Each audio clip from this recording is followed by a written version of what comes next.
എല്ലാവർക്കും നമസ്കാരം. Doctor Soumya സെന്നാണ്.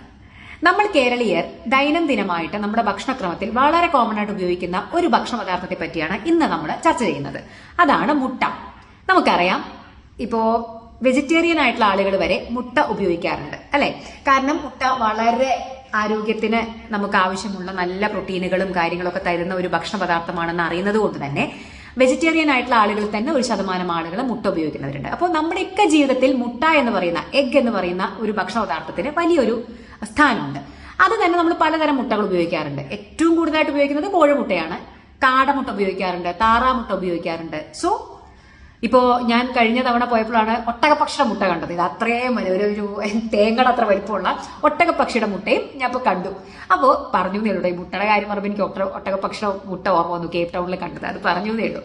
So പക്ഷെ ഞാൻ എന്തുകൊണ്ട് ഇന്ന് അതിനെപ്പറ്റി ചർച്ച ചെയ്യുന്നു വെച്ച് കഴിഞ്ഞാൽ, വളരെയധികം തെറ്റിദ്ധാരണകളുള്ള ഒരു മേഖല കൂടിയാണ് മുട്ട. അപ്പോൾ എന്തൊക്കെയാണ് നമ്മുടെ ഇടയിൽ പ്രചാരം നേടിയ തെറ്റിദ്ധാരണകൾ, എന്താണ് അതിന്റെ യഥാർത്ഥത്തിലുള്ള വസ്തുത, അതാണ് നമ്മൾ ഇന്ന് ചർച്ച ചെയ്യുന്നത്. ഒന്നാമത്തെ കാര്യം, ഈ മുട്ട കഴിച്ചു കഴിഞ്ഞാൽ, അതായത് ഒരു ഹോൾ മുട്ട കഴിച്ചു കഴിഞ്ഞാൽ കൊളസ്ട്രോളും പ്രഷറും ഒക്കെ കൂടും എന്നൊരു തെറ്റിദ്ധാരണ നമുക്കിടയിലുണ്ട്. അപ്പൊ അതുകൊണ്ട് തന്നെ ആളുകൾ ഈ മഞ്ഞക്കരു മാറ്റിയിട്ട് വെറും വെള്ള കഴിക്കുന്ന ഒരു ശീലമുണ്ട്. നോക്കൂ, ഒരു ദിവസം ഒരു മുട്ട കഴിക്കുന്നത് കൊണ്ട് ഒരു പ്രശ്നവുമില്ല. അത് ഏത് അസുഖമുള്ളവർക്കും കഴിക്കാം. കാരണം മുട്ട എന്ന് പറഞ്ഞു കഴിഞ്ഞാൽ ഇറ്റ്സ് എ കംപ്ലീറ്റ് പ്രോട്ടീൻ. നമുക്ക് വേണ്ട എല്ലാ നല്ല പ്രോട്ടീനുകളും, വൈറ്റമിൻ ഡിയും കൊളീൻ പോലെയുള്ള വസ്തുക്കളും, നല്ല അളവിൽ വൈറ്റമിൻ എയും ഒക്കെ അടങ്ങിയിരിക്കുന്ന, നമുക്ക് നമ്മുടെ ശരീരത്തിന് ആവശ്യമായിട്ടുള്ള കൊളസ്ട്രോൾ ആണ് മുട്ടയുടെ മഞ്ഞക്കരുവിൽ അടങ്ങിയിരിക്കുന്നത്. അതുകൊണ്ട് തന്നെ ഒരു ദിവസം ഒരു മുട്ട കഴിച്ചത് കൊണ്ട് ഒരു പ്രശ്നങ്ങളും ആർക്കും വരില്ല. കാരണം നമ്മുടെ ദൈനംദിനമുള്ള ചയാപചയം അല്ലെങ്കിൽ നമ്മുടെ മെറ്റബോളിക് പ്രവർത്തനങ്ങൾക്ക് പ്രോട്ടീനും കാർബോഹൈഡ്രേറ്റും ഫാറ്റും ആവശ്യമാണ്. നമ്മുടെ കോശങ്ങളുടെയൊക്കെ ആ ഒരു സെൽ മെംബ്രെയിൻ എന്ന് പറഞ്ഞ് പണ്ട് നമ്മൾ വരച്ചത് ഓർമ്മയുണ്ടോ? ഒരു സെല്ലിനെ പറ്റി വരച്ച സമയത്ത് ഏറ്റവും പുറമെ അതിന്റെ ആ ഒരു ആവരണത്തിനെ സെൽ മെംബ്രെയിൻ എന്ന് പറയുന്ന ഒരു സംഭവം നമ്മൾ ബയോളജിയിൽ വരച്ചത് ഓർമ്മയില്ലേ? അപ്പൊ നമ്മുടെ കോശങ്ങളുടെ സെൽ മെംബ്രെയിൻ ഒക്കെ ഉണ്ടാക്കണമെങ്കിൽ നമുക്ക് ഫാറ്റ് ആവശ്യമുണ്ട്. അപ്പൊ കൊഴുപ്പ് നമുക്ക് പൂർണ്ണമായിട്ട് ഒഴിവാക്കേണ്ട ഒരു സംഭവമല്ല, നല്ല കൊഴുപ്പ്. അപ്പൊ നമുക്ക് വേണ്ട നല്ല കൊഴുപ്പ് തരുന്ന ഒരു ഭക്ഷണ പദാർത്ഥമാണ് മുട്ട. അതുകൊണ്ട് മുട്ടയുടെ മഞ്ഞ കളയേണ്ട കാര്യമൊന്നുമില്ല. ഒരു ദിവസം ഒരു മുട്ട ധൈര്യമായിട്ട് നിങ്ങൾക്ക് കഴിക്കാം. ഒരു മുട്ടയിൽ കൂടുതൽ മഞ്ഞ കഴിക്കണമെന്ന് ഞാൻ പറയില്ല, പക്ഷെ ഒരു മുട്ട കഴിക്കാം. ഇനി പ്രോട്ടീൻ വേണ്ട ആളുകൾക്ക് ഒരു ഫുൾ മുട്ടയും, ബാക്കി വേണമെന്നുണ്ടെങ്കിൽ മുട്ടയുടെ വെള്ള മാത്രം കഴിക്കാം. മുട്ടയുടെ വെള്ളയിലെന്ന് പറഞ്ഞു കഴിഞ്ഞാൽ കംപ്ലീറ്റ് പ്രോട്ടീൻ മാത്രമേ ഉള്ളൂ, അത് ആൽബുമിനാണ്. സോ കൂടുതലായിട്ട് പ്രോട്ടീൻ കഴിക്കാൻ ആഗ്രഹമുള്ളവർക്ക് ഒരു കംപ്ലീറ്റ് മുട്ടയും, പിന്നെ വേണമെങ്കിൽ ബാക്കി മുട്ടയുടെ മഞ്ഞ കളഞ്ഞ് വെള്ള മാത്രവും വേണമെങ്കിൽ കഴിക്കാം. സോ ആദ്യത്തെ തെറ്റിദ്ധാരണ, മുട്ട ഒരു ദിവസം ഒരു മുട്ട വെച്ച് കഴിക്കുന്നത് കൊളസ്ട്രോൾ കൂട്ടും എന്നുള്ളതാണ് ആദ്യത്തെ തെറ്റിദ്ധാരണ. ഇല്ല, അത് നിങ്ങൾക്ക് ഹാനികരമല്ല. ഒന്നാമത്തെ. രണ്ടാമത്തേത്, 1000 കോഴിക്ക് അരക്കാട എന്നൊക്കെ പറഞ്ഞ് ഈ കാടമുട്ടയ്ക്ക് എന്തോ ഭയങ്കരമായ മെഡിസിനൽ വാല്യൂസ് ഉണ്ട് എന്നൊക്കെ പറഞ്ഞിട്ടുള്ള ചില സംഭവങ്ങള്, കാടമുട്ടയ്ക്കും കാട ഇറച്ചിക്കും ഒക്കെ. അപ്പോൾ അതിന്റെ ഭാഗമായിട്ട് പലരും ഈ ആസ്മ പോലെയുള്ള, അലർജി പോലെയുള്ള പല അസുഖങ്ങളും മാറാൻ കാടമുട്ട കഴിച്ചാൽ മതി, അതിനെന്തോ ഭയങ്കരമായിട്ടുള്ള മാജിക്കൽ പവർ ഉണ്ട് എന്നുള്ളൊരു തെറ്റിദ്ധാരണ നമ്മുടെ ഇടയിലുണ്ട്. തെറ്റാണ്. അങ്ങനെയുള്ള യാതൊരു ശാസ്ത്രീയപരമായിട്ടുള്ള വസ്തുതകളും അതിന് പിറകിലില്ല. ഒരു മുട്ടയുടെ ന്യൂട്രീഷണൽ വാല്യൂ, അതിൽ എത്ര പ്രോട്ടീൻ ഉണ്ട്, എത്ര കൊഴുപ്പുണ്ട് എന്നൊക്കെ അടങ്ങിയിരിക്കുന്നത് ആ മുട്ടയുടെ വലിപ്പം അനുസരിച്ചിട്ടാണ്. സോ കാടമുട്ട നമ്മൾ കാണാറുണ്ട്, അത് കുഞ്ഞു മുട്ടയാണ്. സോ അതിന് അങ്ങനെ പ്രത്യേകിച്ചിട്ട് വലിയ മാജിക്കൽ പവർ ഒന്നുമില്ല.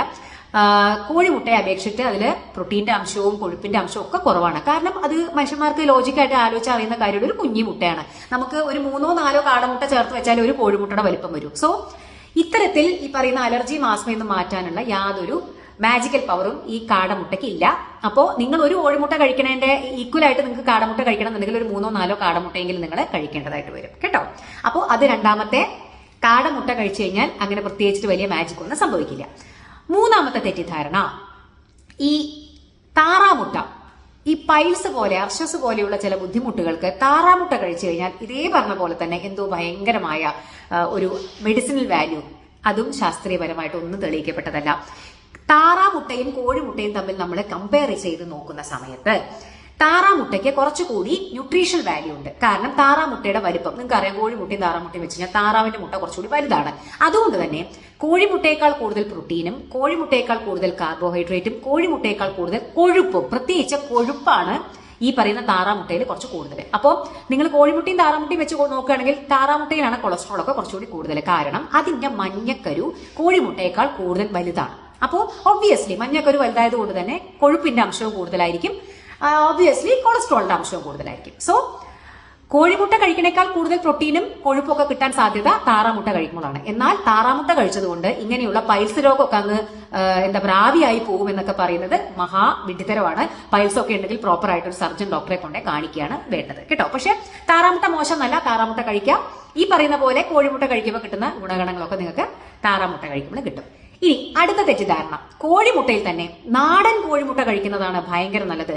ഈ പറയുന്ന നമ്മള് മറ്റേ കോഴിയില്ലേ, എന്താ ഇതിന് പറയാ, വൈറ്റ് ലഗൂൺ കോഴിയോ, ആ കോഴിയുടെ നമുക്കിപ്പോ ഈ പല സ്ഥലത്തു നിന്നൊക്കെ വരുന്ന വെള്ളമുട്ട, ഈ വെള്ളമുട്ട കഴിച്ചു കഴിഞ്ഞാൽ അതിനെന്തൊക്കെയോ പ്രശ്നങ്ങളുണ്ട്. കാരണം ഇങ്ങനെ വളർത്തുന്ന കോഴികൾക്ക് എന്തൊക്കെയോ ഹോർമോണുകൾ കുത്തിവെച്ചിട്ടാണ് ആ കോഴികളെ വളർത്തുന്നത്, അവർക്ക് എന്തൊക്കെ ആന്റിബയോട്ടിക് കൊടുത്തിട്ടാണ് വളർത്തുന്നത്. അപ്പൊ അതിന്റെയൊക്കെ പ്രശ്നങ്ങൾ ഈ പറയുന്ന വെള്ളമുട്ടയിലുണ്ട്. നാച്ചുറൽ ആയിട്ടുള്ള, അതായത് നാടൻ മുട്ട എന്ന് പറഞ്ഞു കഴിഞ്ഞാൽ ഇതൊന്നും ഇല്ലാത്ത നാച്ചുറൽ ആണ്. അപ്പൊ അതുകൊണ്ട് നാടൻ മുട്ട നമ്മുടെ മറ്റേ വെള്ളമുട്ടയേക്കാൾ എന്തോ വലിയ നല്ലതാണെന്നുള്ളൊരു തെറ്റിദ്ധാരണ. അതിനും വലിയ അർത്ഥമൊന്നുമില്ല. ശാസ്ത്രീയമായിട്ട് യാതൊരു ബാക്കപ്പും ഇല്ലാത്ത സാധനമാണ്.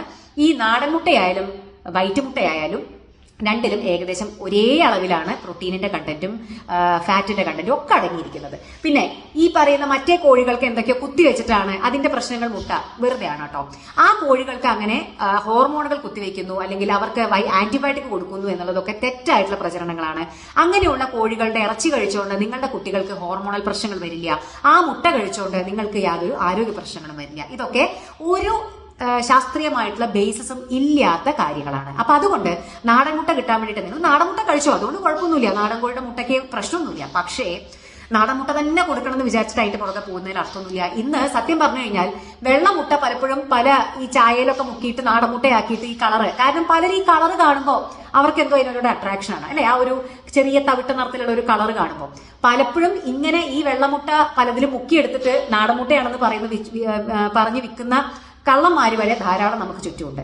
അപ്പോ നാടൻ മുട്ടയായാലും വെള്ളമുട്ടയായാലും ദിവസേന ഓരോ മുട്ട കഴിക്കുന്നത് വളരെ നല്ലതാണ്. പക്ഷേ ഈ പറയുന്ന നമുക്ക് പല സ്ഥലത്തുനിന്ന് ഇപ്പോ തിരുപ്പൂരിൽ നിന്നും അവിടുന്ന് ഇവിടുന്നൊക്കെ കയറ്റി വരുന്ന ഈ വെള്ളമുട്ടയ്ക്ക് എന്തോ പ്രശ്നമുണ്ട് എന്നുള്ളത് വെറും തെറ്റിദ്ധാരണയാണ്. നിങ്ങൾ ധൈര്യമായിട്ട് കഴിച്ചോളൂ.